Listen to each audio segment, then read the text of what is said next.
ये कहानी है निशा और आरव की। आरव निशा को 5 साल से डेट कर रहा था। निशा एक राइटर थी और उसे पुराने खंडरों में जाना, रोंगटे खड़े कर देने वाली कहानियां सुनना और रहस्यमयी जगहों में बहुत दिलचस्पी थी। और वहीं आरव, उसका बॉयफ्रेंड, एक फोटोग्राफर था जो हर चीज को अपने कैमरे में कैद करना चाहता था। 2 दिन बाद निशा का बर्थडे था। आरव ने प्लान बनाया कि वो निशा को एक सुंदर से जंगल में तारों के नीचे कैंपिंग करवाएगा। निशा चाहती थी कि उसके दोस्त भी चले, पर आरव का कहना था कि ये ट्रिप सिर्फ उन दोनों के लिए होनी चाहिए, क्योंकि तब तक आरव को अंदाजा भी नहीं था कि ये ट्रिप उसकी जिंदगी बदल देगा। शाम के 4 बजे आरव अपनी गाड़ी लेकर निशा के घर पहुंचा। वो लोग एक शॉर्ट रोड ट्रिप के साथ कैंपिंग और ट्रैकिंग करने वाले थे। दोनों इस ट्रिप के लिए एक्साइटेड दिख रहे थे। करीब 2 घंटे के सफर के बाद वो एक अजीब से गांव के पास पहुंचे, जिसका नाम था रुधिरपुर। जैसे ही गाड़ी उस गांव के अंदर घुसी, निशा का मन बेचैन सा हो गया। शाम के सिर्फ 6 बज रहे थे, पर ऐसा लग रहा था कि मानो गांव में कोई रहता ही नहीं है। शाम भी कुछ ही पलों में ढल गई और उस पूरे गांव में अंधेरा छा गया।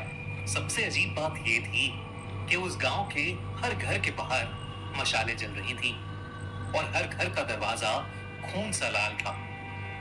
दरवाजों पर काले रंग से कुछ अजीब से मंत्र लिखे हुए थे। निशा का दिल बैठने लगा और अचानक आरव ने जोर से ब्रेक मारा। क्या हुआ आरव, गाड़ी क्यों रोकी? निशा ने घबरा कर पूछा। आरव ने बिना कुछ कहे अपना कैमरा उठाया और गाड़ी से बाहर निकल गया। वो बाहर के घरों की तस्वीरें ले ही रहा था कि उसके कैमरे के सामने एक बौखलाई हुई हालत में बूढ़ी औरत आई जो लाल जोड़े में थी।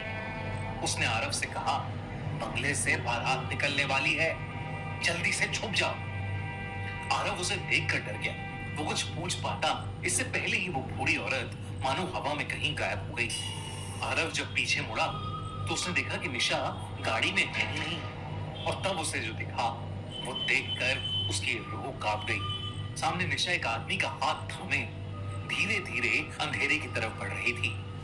वो आदमी किसी दूल्हे की तरह तैयार था। उसका चेहरा सेहरे से ढका हुआ था और हाथ से खून टपक रहा था, और उसके आसपास दुल्हन के जोड़े में कई सारी औरतें कुछ मंत्र पढ़ रही थी। आरव निशा को रोकने के लिए चिल्लाया कि तभी अचानक उसके कंधे पर किसी ने हाथ रखा। जब वो पीछे मुड़ा तो निशा खड़ी थी। वो बिल्कुल नॉर्मल दिख रही थी। उसने हांफते हुए आरव की हालत देखकर उससे पूछा कि उसे क्या हुआ है। आरव का शरीर पसीने से तरबतर था। उसके मुंह से आवाज ही नहीं निकल रही थी। उसने फिर से उस जगह देखा तो वहां कोई दूल्हा या दुल्हन नहीं थे। उसने निशा से पूछा कि वो कहाँ थी, क्योंकि वो उसे आवाजें दे रहा था। निशा ने अपनी उंगली गांव से थोड़े दूर शुरू होते जंगल की ओर दिखाई और बोला, अरे वो देखो, वो बंगला दिखाई दे रहा है। मुझे लगा वहां वॉशरूम मिल जाएगा। मैं बस वही देखने गई थी, पर वो बंगला यहाँ से जितना पास दिख रहा है उतना है नहीं। बंगले पर नजर जाते ही आरव को कुछ अजीब सा महसूस हुआ। इतने अजीब से अंधेरे में, गुप्त गांव में, जंगल के बीच ये बंगला कहां से आ गया? आरव ने निशा को गाड़ी में बैठने को कहा और वो दोनों वहां से चल पड़े। थोड़ी दूर जंगल में आगे बढ़ने के बाद एक नदी के किनारे उन्होंने अपना कैंप लगाया। रात गहरी हो चुकी थी। सिर्फ बॉनफायर की आग की लपटें और आसपास का कुछ सन्नाटा था। निशा ने मजाक में कहा, तुम पूरी दुनिया की फोटो लेते हो, आज अपनी गर्लफ्रेंड की भी कुछ अच्छी फोटोज ले लो। आरव ने हंसते हुए कैमरा उठाया। आग की रोशनी में निशा का चेहरा चमक रहा था। आरव ने एक फोटो क्लिक की, फिर दूसरी, लेकिन जैसे ही उसने कैमरे की स्क्रीन पर फोटो देखी, वो सुन पड़ गया। हर फोटो में निशा के ठीक पीछे वही सेहरा पहना हुआ दूल्हा खड़ा था, और हर फोटो में वो दूल्हा निशा के पास आ रहा था। नहीं ना दिखा रही थी। उस पर उसका दिमाग यकीन ही नहीं करना चाहता था। रात को टेंट में आरव को नींद नहीं आई। उसने फिर से कैमरा चेक किया। अब जैसे ही उसने गांव की वो तस्वीरें देखी, उसके होश उड़ गए। हर लाल दरवाजे के बाहर वो दुल्हा खड़ा था। आरव ने डर के मारे अपना कैमरा दूर फेंक दिया।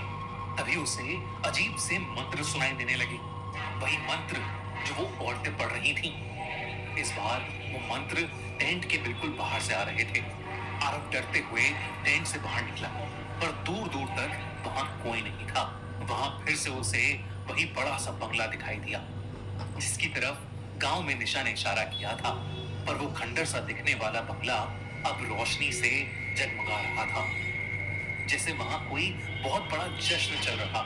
कुछ देर बाद आरव को भी नींद आ गई। अगले दिन सुबह आरव ये सब बातें भूल चुका था।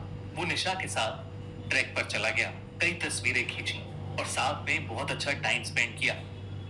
शाम ढल चुकी थी और अंधेरा फिर से हो चुका था। ट्रैक से वापस आते हुए उन दोनों को वो गांव का बंगला चमकते हुए नजर आ रहा था। उन्होंने सोचा कि आज वो दोनों उस बंगले के पास जाकर देखेंगे।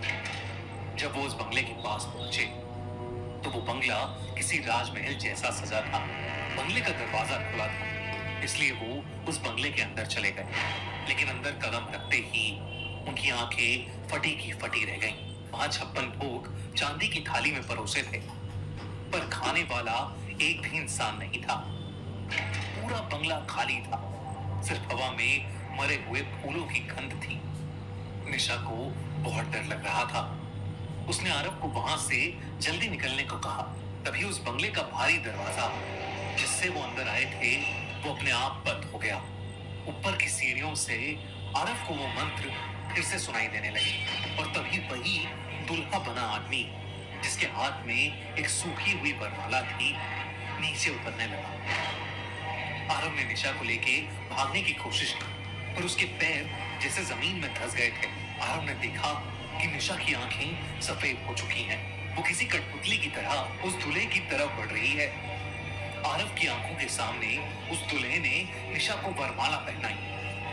आरव ये सब रोकना चाहता था और जैसे ही वो उस दूल्हे के पास गया उसे उस दूल्हे का भयानक अधमरा चेहरा दिखा। उस दूल्हे ने आरव का गला पकड़ा और उसे एक बहुत जोर का धक्का दिया, जिससे वो पीछे जाकर गिर गया। और फिर उस दूल्हे ने निशा के साथ फेरे पूरे किए। आरव समझ चुका था कि वो दूल्हा कोई इंसान नहीं बल्कि शायद एक आत्मा है। जैसे ही फेरे पूरे हुए, एक मायूस कर देने वाले अंधेरे में एक दर्द भरी चीख के साथ वो सजावट, वो दूल्हा और निशा सब धुएं की तरह कहीं गायब हो गए। आरव को अपनी आंखों पर यकीन ही नहीं हो रहा था। वो उस खंडर के बीच अकेला खड़ा था। उस बंगले के दरवाजे अब खुल चुके थे। आरव बाहर भागा और निशा को हर जगह ढूंढने लगा। वो उस गांव के अंदर गया। उसने हर दरवाजे को पीटा, पर कोई बाहर नहीं आया। कुछ देर बाद उसे एक पेड़ के नीचे एक लाल साड़ी पहने बूढ़ी औरत दिखी। वो वही औरत थी जो एक दिन पहले उसके कैमरे के सामने आई थी। आरव उसे देखते ही उसके पैरों में गिर पड़ा। उसकी बात सुनकर उस बूढ़ी औरत ने बताया कि उस बंगले के अंदर एक वैशी शैतान था जिसे आरव ने फिर से जगा दिया है। उसने बताया कि सालों पहले उस बंगले में एक बहुत ही घिनौना जमींदार था जो हर अमावस को एक नई लड़की के साथ जबरदस्ती शादी करके उसको पहली रात ही मार देता था और वो शैतान को उसकी बलि चढ़ाता था ताकि वो काली शक्तियों से अमर बन जाए। गांव वालों ने अपनी बेटियां बचाने के लिए उसे उसके बंगले समेत जला दिया था, पर उसकी आत्मा को उस बंगले से कोई नहीं निकाल पाया। वो हर अमावस पर उस बंगले में अपनी दुल्हन का इंतजार करता है और आज अमावस थी। उसने निशा को चुन लिया और जो एक बार उस बंगले की दुल्हन बन गई वो कभी वापस नहीं आती। ये सुनकर आरव पूरी तरह टूट चुका था। उसकी आंखों से आंसू ही नहीं रुक रहे थे और ये सोचकर कि उसने खुद निशा को उस राक्षस के हवाले किया है और वो अब कभी नहीं लौटेगी, आरव पूरी तरह